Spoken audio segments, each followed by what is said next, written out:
En discutant avec des personnes comme au café IA, récemment, je réalise à quel point les opportunités IA, qu'elles soient économiques ou autres, sont gigantesques. En fait, on est à une période où c'est assez difficile de s'imaginer. Rappelle-toi de ce moment où internet est arrivé.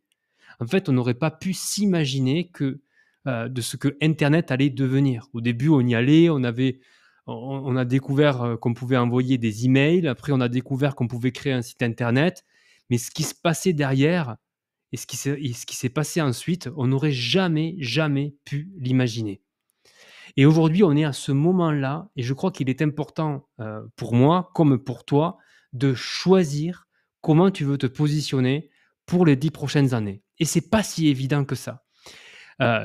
Donc aujourd'hui, on va, prendre le temps dans cette vidéo, je vais te montrer un petit peu où j'en suis. Je suis un peu dans un espace de vulnérabilité parce que je suis dans un processus où je suis en train de tout redéfinir, je suis en train de me remettre en question complètement et d'habitude, à ce moment-là, je communique pas parce qu'en fait, je sais pas exactement et du coup, voilà, je m'absente. Donc je vais essayer de ne pas reproduire les mêmes erreurs que j'ai déjà produit, dans mes projets précédents et je vais te partager aujourd'hui en toute vulnérabilité, quel est le cheminement que j'entreprends pour choisir quels sont, qu'est-ce qui m'a fait, qu'est-ce qui me fait autant remettre en question et je pense qu'on a besoin chacun de se poser, vraiment, de prendre un temps pour se poser et réimaginer la manière de se développer et de réussir dans les 10 prochaines années. C'est parti. Ça, c'est le domaine Mon plaisir en rose et si c'est la première fois que tu, arrives sur cette chaîne YouTube, je vais te partager un petit peu c'est quoi ma démarche. Ma démarche, c'est de partager au fur et à mesure, ce que je fais en mode, c'est une stratégie assez connue, pour les entrepreneurs qui s'appelle le build and public et donc je vais construire au fur et à mesure et te partager, documenter mes avancées.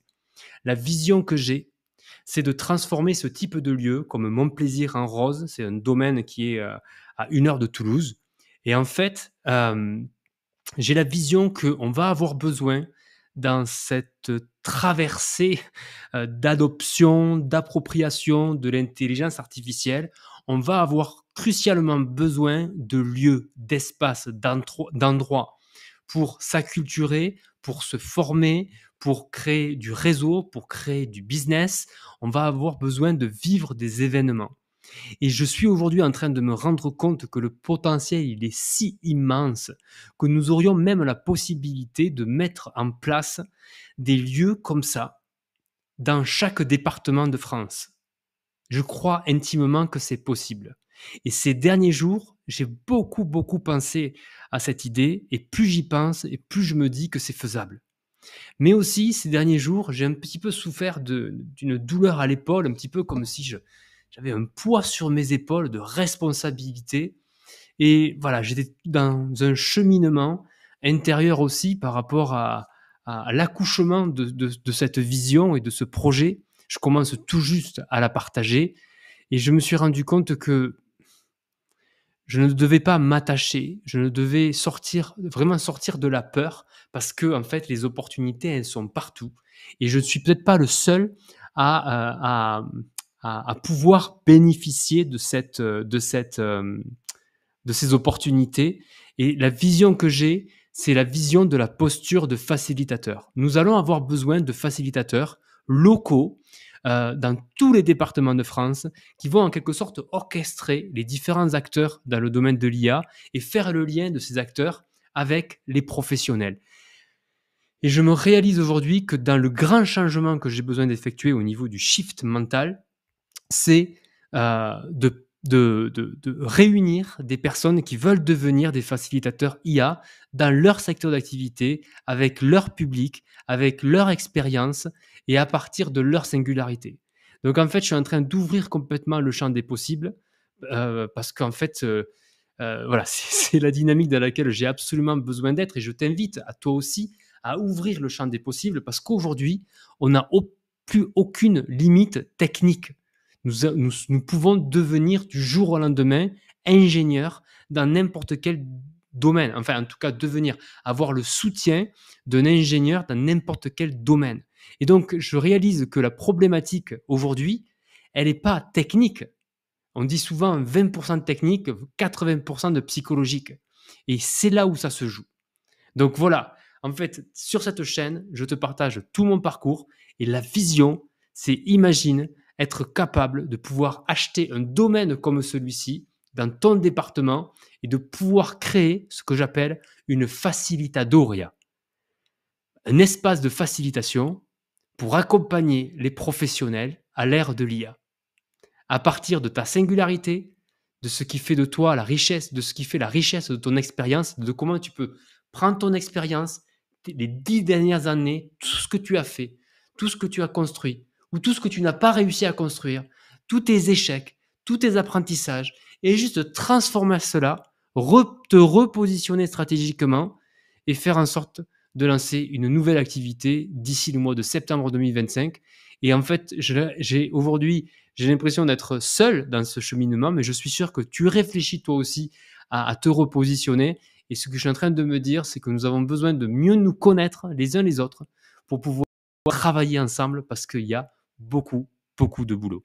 Ça, c'est Jonathan Budd. Je suis trop content de t'en parler parce qu'il a vraiment conditionné mon parcours d'entrepreneur. Je l'ai rencontré il y a 12 ans maintenant. Cette vidéo qui a été publiée, c'est il y a 11 ans. Et en fait, ce parcours de Jonathan Budd, son parcours d'entrepreneur, il est assez remarquable. Il m'a inspiré et il m'inspire encore aujourd'hui. Si tu veux me connaître, tu dois connaître Jonathan Budd. Jonathan Budd, c'est le gars qui, il y a 10 ans, 12 ans, faisait partie vraiment de la première vague des marketeurs américains qui ont fait fortune en expliquant aux autres comment gagner de l'argent sur Internet. J'avais notamment suivi sa formation Facebook Academy ou Facebook, je sais plus, Futuristic Marketing, où il enseignait comment utiliser Facebook pour faire de l'argent. Et c'était aussi la raison pour laquelle, il y a 12 ans, je m'étais installé en tant que consultant Facebook. Et en fait, c'est lui qui m'en a inspiré. Mais sa trajectoire, elle n'a pas été du tout celle que je m'étais imaginée. Il n'est pas du tout devenu influenceur, alors qu'il faisait vraiment partie de ces gars-là, quoi. Et toutes les personnes qui ont fleuri sur Internet dans les années à venir, en fait, lui, il faisait partie, mais il était excellent. Il était excellent. Et pourtant, aujourd'hui, sa chaîne YouTube, elle est de 4500 abonnés. C'est dingue. Mais, en fait, il a fait un autre choix. Et j'ai l'impression que ce choix me guide aujourd'hui. Il a fait le choix de monter une grosse boîte qui s'appelle Power. Donc en fait, il n'est pas rentré dans le truc du marketing. Il a construit son équipe et il a monté une grosse société dans le domaine de l'énergie, du solaire. Et aujourd'hui, c'est une très grosse boîte. On n'entend pas parler ou très peu de Jonathan Budd. On va dire qu'il n'est pas vraiment très connu, encore moins en francophonie. Et pourtant, c'est un super entrepreneur et il a un impact énorme. Et si je te parle de lui aujourd'hui, c'est parce qu'il avait fait une vidéo, et je me suis souvenu de cette vidéo, Kill Opportunity. Et on va l'écouter quelques secondes. Of today, we have to learn to kill opportunity. Here's what I mean by that. There's so much opportunity in the world today. There's seriously so much that I believe that our biology has not caught up to our current paradigm of the amount of opportunity that exists in the world. And maybe 100 years ago, when everybody was kind of struggling to survive and things were much more desperate, opportunity is a big deal. In fact, for most of humanity's evolvement, opportunity has probably been a real big deal. But now we've reached this place where there's actually an overabundance of opportunity. And in order to be successful today, we have to learn how to focus like you would not believe, and we have got to learn to take our creative energy, 100% of our brain power and our creative energy, and channel it into one direction that we are most inspired by and most passionate about, and that is how you make big things happen. And here's how I know this. Because I have screwed the hell up in the last few years. I promise you this, okay? I did one of the dumbest things in 2012 that I've possibly ever done, although it was from a great place. I decided in 2012 that I was going to launch 4 companies. I had a vision, and every one of them I loved. I loved this opportunity, I love this one, I love this one, and I love this one. And so I thought, you know what, I'm going to launch them all. And it was from a great place because I was taking the advice of Richard Branson, one of my favorite entrepreneurs, when he told me that I needed to learn how to build teams better. So I had a great intention. I thought I was forming the right partnerships, building teams. But the problem is I was immature in my approach to building teams. And I didn't yet really know how to build teams. And so a lot of the things that I thought were going to happen by team building didn't actually happen. And what really happened was that my creative energy just got spread so thin across all these different projects that nothing actually really got my full creativity, my full, vision, my full heart, my full soul. And this is a tragedy. This is killing us. We are wasting so much of our time and energy and creativity here. What I've now realized, how am I doing on time? Oh my God, 50 seconds. What I've now realized is that I have got to pull it all back in, and I've got to focus. I've got to learn how to kill opportunity. And the universe has continued to challenge me. Just in the last week, I probably got pitched 5 times, be the master distributor for this company, come be our partner over here, let's JV on this, all these things. And it's just testing to be able to kill opportunity. Can I remain crystal clear and amazingly focused on my vision, the most important thing in the world to me, whatever it is that inspires me most to get out of bed every morning? Can I give 100% of my creative energy to that? That's the challenge. That's the test of our times. And I put that question to you right now because if you're scattering your energy across all these different projects, your creativity is not going into anything at the level that it really needs to be. And if you really want to blow it up and do the biggest thing you've ever done, take 100% of your brain power, put it in one thing, and never look back. All right. Peace, my friends. We get back to work. Woohoo! Wow. Juste d'écouter la vidéo, ça me transporte, ça me fait voyager dans un espace où je me sens confiant, en fait. J'adore Jonathan Budd et ce qu'il explique ici. Et en fait, on peut, du coup, c'était vraiment au début d'une effervescence du moment du web. Et en fait, on revit ça, mais en mode puissance 10 à l'ère de l'intelligence artificielle. Et cette importance de tuer les opportunités, comme il le dit, pour choisir une seule direction, un cap, et y aller à fond et s'y engager à fond et être prêt. J'ai vu son parcours, il m'a inspiré. Honnêtement, je regrette qu'il ait arrêté de faire des vidéos sur YouTube. Vraiment, c'est... Je ne sais pas exactement qui il est devenu aujourd'hui. Il y a quelques informations sur Internet, mais je ne sais pas qui il est en tant qu'être humain. En tout cas, voilà, je voulais vraiment te partager cette vidéo pour qu'on se souvienne tous ensemble que ce n'est pas le problème des opportunités. En fait, il y a une abondance d'opportunités, mais la clé, c'est de choisir une direction. Et cette direction, pour moi, c'est la posture de facilitateur IA. J'y reviendrai dans d'autres vidéos pour expliquer exactement ce que j'entends par là, parce qu'on peut devenir coach, on peut devenir consultant IA, formateur IA, coach IA, expert IA, dans plein de domaines différents.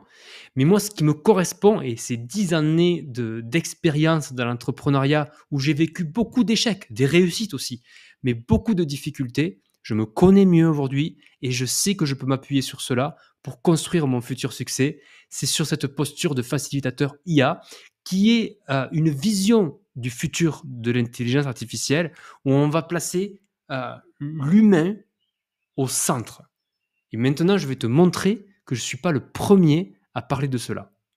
En mars 2025, le monde de l'éducation aux États-Unis a travaillé main dans la main avec Microsoft pour révolutionner l'enseignement grâce à l'intelligence artificielle. J'étais déjà à cette époque en train de réfléchir à cette posture de facilitateur IA, mais je manquais de confiance en moi. Je me disais, mais est-ce que je ne suis pas en train de devenir fou? Est-ce que je ne suis pas en train de partir dans tous les sens? Est-ce que je ne suis pas en train de me faire des idées? Et puis, je suis arrivé sur cet événement où Microsoft encourage les enseignants à adopter une posture de facilitateur, c'est-à-dire à ne plus se positionner uniquement comme des transmetteurs de savoir, mais à guider, accompagner et soutenir les élèves dans leur apprentissage autonome et collaboratif. Cette posture est particulièrement valorisée dans le contexte de l'IA générative et des outils numériques qui transforment la manière d'apprendre, de communiquer et de résoudre des problèmes en classe. La réponse de la posture du facilitateur, comme étant centrale dans notre vision de l'avenir en collaboration avec l'intelligence artificielle. Et quand on y pense, c'est pas bête. En ce moment, les enseignants sont encore un peu en train de serrer des dents par rapport à ça. Quand ils voient les élèves utiliser ChatGPT pour faire les devoirs. On sent bien que la détention du pouvoir, non, c'est pas ça que je voulais dire. La détention du savoir n'apporte plus le pouvoir, n'apporte plus l'autorité. Et c'est cette autorité qui leur échappe. Mais en fait, quand on y réfléchit bien, c'est pas que dans le domaine de l'enseignement, bien que ça va être une grande révolution, mais c'est dans tous les domaines dans lesquels on se positionne comme étant un expert sur un sujet précis. Que l'on soit coach, que l'on soit thérapeute, que l'on soit formateur, que l'on soit consultant, auteur de n'importe quelle méthode, aujourd'hui, c'est le positionnement d'expert qui est à remettre en question parce que les personnes peuvent facilement accéder à cette expertise et ne pas comprendre pourquoi ils ont besoin d'investir de l'argent euh, dans, euh, dans un accompagnement, dans un service, dans une prestation qui va les aider. Et cela ne veut pas dire que tous les enseignants vont devenir inutiles ou tous les coachs, thérapeutes, formateurs, auteurs de méthodes, peu importe le secteur d'activité, ça ne veut pas dire que ces individus vont devenir inutiles. Mais il y a une nécessité de se repositionner et comme l'explique Microsoft, de développer cette compétence de facilitation IA pour pouvoir créer des environnements collaboratifs et travailler avec de nouvelles méthodes. Et je crois que cette compétence de créer des environnements collaboratifs en fonction de qui nous sommes, du public à qui nous nous adressons, du thème que l'on aborde, de notre secteur à la fois géographique mais aussi industriel, va être déterminant. Donc ceux qui se connaissent vont gagner du temps dans les années à venir et les autres vont passer du temps à picorer à droite et à gauche et à ne pas vraiment se frayer une voie qui soit à la fois épanouissante mais aussi enrichissante. Le monde de l'enseignement, de la formation, de l'expertise, tel que nous l'avons connu jusqu'à aujourd'hui, est mort, est presque enterré. Et la personne qui ne parvient pas à faire cette bascule, à avoir cette compréhension, va beaucoup travailler dans les années à venir pour rien. En fait, aujourd'hui, les gens n'ont plus besoin de formation, telle que nous les avons connues jusqu'à aujourd'hui. Le monde est devenu tellement complexe que s'il fallait tout comprendre, on passerait notre vie à apprendre sans jamais concrétiser quelque chose. Et donc la proposition, c'est de partir à l'envers, de la fin, du projet de la personne. Et c'est ce qu'un facilitateur peut faire. Pour un élève dans une classe, aujourd'hui, c'est de travailler sur un projet concret. Et au fur et à mesure des découvertes des différentes problématiques, l'élève peut travailler avec un compagnon IA qui est à ses côtés, qui le comprend, qui le connaît et qui l'aide à surmonter chaque difficulté qu'il rencontre. Alors non, oui, l'enseignant, il est indispensable, mais en fait, il doit avoir cette posture de prendre en compte la singularité de parcours de l'élève. Et c'est vrai pour l'élève, mais c'est vrai aussi pour le patient, c'est vrai aussi pour le client, c'est vrai aussi pour toutes les personnes qui sont dans un besoin d'être soutenues et accompagnées. J'ai commencé dans le Tarn à co-faciliter des cafés IA, des formations IA, des ateliers IA, et je sais que c'est que le début. Et j'avais l'impression que j'avais vraiment cette difficulté à choisir un public, choisir un secteur d'activité, choisir un domaine. Et ça me prenait la tête, mais pas possible. Jusqu'au moment où je me suis dit, mais arrête d'essayer de choisir quelque chose en particulier. Il y a tellement d'opportunités que tu devrais plutôt transmettre, partager ce que tu vois sur le marché, ce que tu entends des gens, des différents besoins, et d'inviter des professionnels qui soient coachs, formateurs, thérapeutes, qui veulent vivre cette transition IA en étant des acteurs et qui sont réceptifs à cette posture de facilitateur IA, c'est-à-dire d'orchestrer l'intelligence artificielle, de mettre l'humain au centre de cette révolution IA et de lancer, de créer tout un écosystème et de lancer, pourquoi pas, un programme qui accompagne à cette transition professionnelle. Et on avait appelé donc la Facilitadoria pour ce lieu, mais il nous faut des facilitateurs si on veut que cette vision se réalise. Et pour moi, du coup, la marque que j'ai envie de développer, c'est Tadoria. Tadoria avec un manifeste pédagogique. Donc ça, c'est le manifeste pédagogique de Tadoria qui s'appuie vraiment sur cette révolution qu'on est en train de vivre, qui embrasse cette révolution, apprendre en œuvrant avec son compagnon IA. C'est une révolution pédagogique, en fait. Et aujourd'hui, on reste encore beaucoup coincé sur la question technique. Mais ce que je ressens, c'est que dans tous les domaines, pour tous les publics, entre guillemets, tout le monde qui est en train de vivre cette transition, en train de se remettre en question, va s'appuyer sur ChatGPT et d'autres IA comme Grok ou Claude pour pouvoir être guidé par l'intelligence artificielle. C'est donc la première fois de l'histoire de l'humanité où la technologie elle-même, qui vient disrupter le monde, est en capacité à nous aider à traverser cette période. Et c'est là où j'ai besoin, mais peut-être que toi aussi tu as besoin, de mettre de côté l'ego pour réaliser qu'en ce moment, quelque chose de plus grand que nous est en train de se manifester de manière concrète et tangible. Et j'ai envie de faire partie de celles et ceux qui adoptent cette posture d'humilité, qui créent des espaces pour que les autres puissent avancer, cheminer, construire, concrétiser, œuvrer tous ensemble pendant cette période historique de l'humanité. Nous sommes qu'au début. Il y a urgence à se repositionner si on veut, dans les années à venir, pouvoir vivre cette grande aventure tous ensemble. Dans mon entourage, on me reproche souvent d'aller trop vite, de voir trop loin, d'être trop avant-gardiste et de ne pas réussir, de ne pas parvenir à nourrir les besoins du moment présent.